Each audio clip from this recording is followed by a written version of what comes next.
The bell above the diner door chimed, a sound usually lost in the lunchtime rush at Rosie's Eats. But today, it sliced through a different kind of tension. A man, calling himself Frank, nervously adjusted his apron. He was new, awkward, and carried himself with an odd mix of forced humility and barely concealed authority. What the other servers didn't know was that Frank was actually Arthur Pennington, the owner of Rosie's, undercover to understand why his beloved diner was bleeding money. Across the worn linoleum, a young woman named Jolene moved with a practiced grace that belied the exhaustion etched on her face. Her smile, though frequent, seemed to cost her something. Frank watched her navigate the crowded tables, her voice a soothing balm amidst the clatter of plates and the boisterous chatter. He noticed the way her hand lingered a moment too long on a customer's shoulder, a silent offering of comfort. He felt a pang, a flicker of something familiar, unsettling. Jolene's internal monologue was a whirlwind of calculations. Rent was due, her mother's medical bills were piling up, and the threat of eviction loomed. Just keep smiling, Jolene. One more table. One more shift. The diner was her lifeline, a fragile thread holding her above the churning waters of despair. A gruff voice startled Frank. "Hey Frank, you gonna stand there all day, or you gonna take this order?" It was Sal, the head cook, a man whose bark was as rough as his hands, but whose heart, Frank knew, held a surprising tenderness. Frank stammered an apology, his mind still caught on Jolene. He took the order, his hand trembling slightly as he scribbled on the pad. "Why does she seem so familiar? It's like, I know her pain." The lunch rush intensified.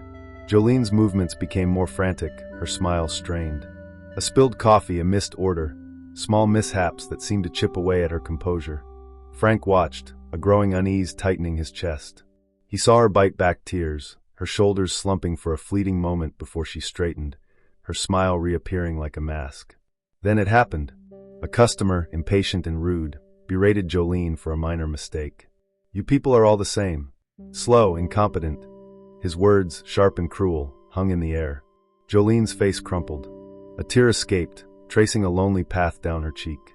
Frank felt a surge of anger, a protective instinct so fierce it surprised him. He stepped forward, his voice surprisingly firm. "Sir, I'll take care of this. Jolene, take a break." Jolene looked at him, her eyes wide with a mixture of gratitude and confusion.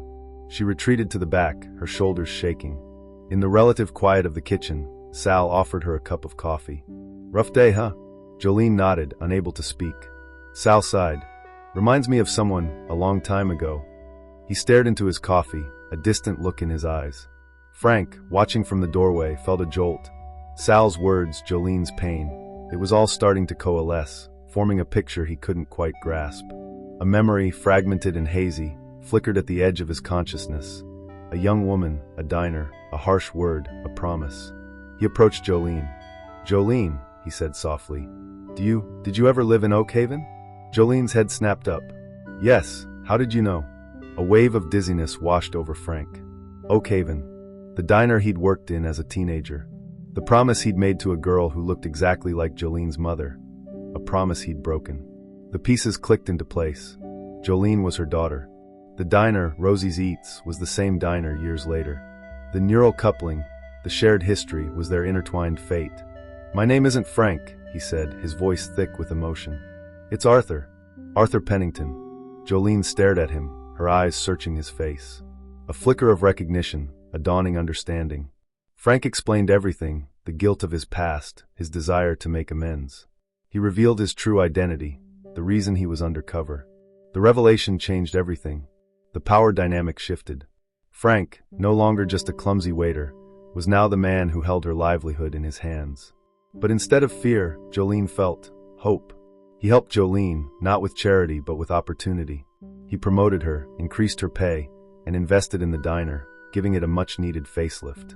He saw in her the same resilience, the same kindness that had captivated him years ago. The diner thrived, not just because of the renovations, but because of the renewed sense of community, the unspoken understanding that bound them together. A shared history, a neural coupling of past pain and present hope. One evening, as the diner buzzed with happy customers, Frank watched Jolene laugh with a group of regulars. He saw a flash of her mother's smile, a bittersweet echo of the past. He realized that Rosie's Eats wasn't just a business. It was a testament to the enduring power of human connection. a place where broken promises could be redeemed, and where even the most fragile threads of fate could weave a tapestry of hope. The aroma of coffee and sizzling bacon hung in the air, a comforting reminder of the simple joys that bound them together. It was a symphony of interconnected emotions, played out in the clatter of plates and the murmur of voices, a melody that resonated deep within their hearts.